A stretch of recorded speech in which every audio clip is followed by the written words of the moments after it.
বাতাসে লাশের গন্ধ, চারদিকে ধ্বংসস্তূপ। রক্তমাখা ইট পাথরে চাপা পড়েছে হাজারো মরদেহ।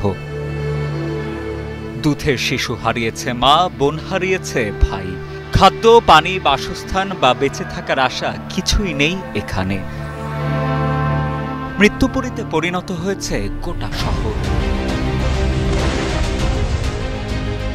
তবুও ক্ষান্ত হয়নি পরাশক্তি। ইতিহাসের পাতায় নৃশংসতম হত্যাকাণ্ডের নজির তৈরিতে উঠে পড়ে লেগেছে তারা। মৃত্যুপুরীতে পাহারা দিচ্ছে শত শত ট্যাঙ্ক, আকাশ থেকে ছোড়া হচ্ছে বোমা, ঝরছে ক্রোধের আগুন। গাজা এখন আর কোনো নিরাপদ জায়গা নয়, কারণ প্রতিটি জায়গায় লক্ষ্যবস্তু। ব্যাপটিস্ট হাসপাতাল ছিল একমাত্র জায়গা যেখানে সিটি স্ক্যানার সহ কিছু আধুনিক চিকিৎসা সুবিধা ছিল। পুরো উত্তর গাজায় এটাই ছিল শেষ সিটি স্ক্যানার, কিন্তু সেটিও এখন অকেজো হয়ে গেছে।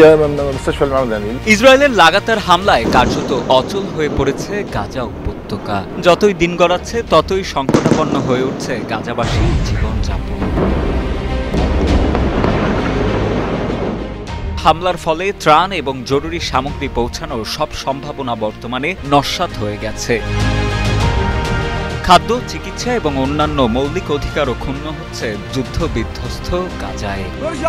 যারা নীরবে আমাদের এই অবস্থা দেখছে তারাও অপরাধী। আরব মুসলিম দেশগুলো কোথায়?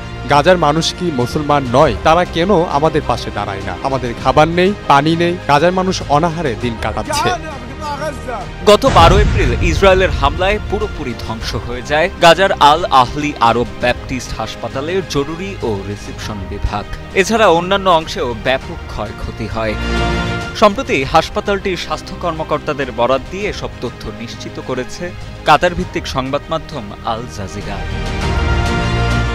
হাসপাতাল কর্তৃপক্ষ জানায়, হামলার কিছুক্ষণ আগে একজন ব্যক্তি নিজেকে ইসরায়েলি নিরাপত্তা সংস্থার সদস্য হিসেবে পরিচয় দিয়ে ফোন করলে রোগীদের সরিয়ে নিতে শুরু করেন তারা। এরপরই হামলাটি ঘটে এবং রোগীদের দ্রুত সেখান থেকে সরিয়ে নেওয়া হয়।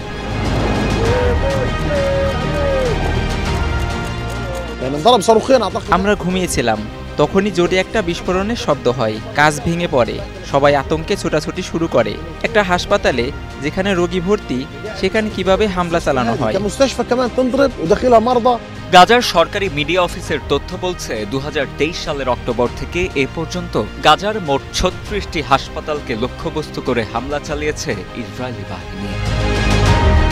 যদিও ইসরায়েল বরাবরের মতোই এসব হামলাকে ব্যাখ্যা দেয় সামরিক অভিযান বলে। চিকিৎসা সেবায় নিয়োজিত এসব হাসপাতালকে হামাসের কমান্ড অ্যান্ড কন্ট্রোল সেন্টার হিসেবে জাহির করে থাকে ইসরায়েলি সামরিক বাহিনী IDF।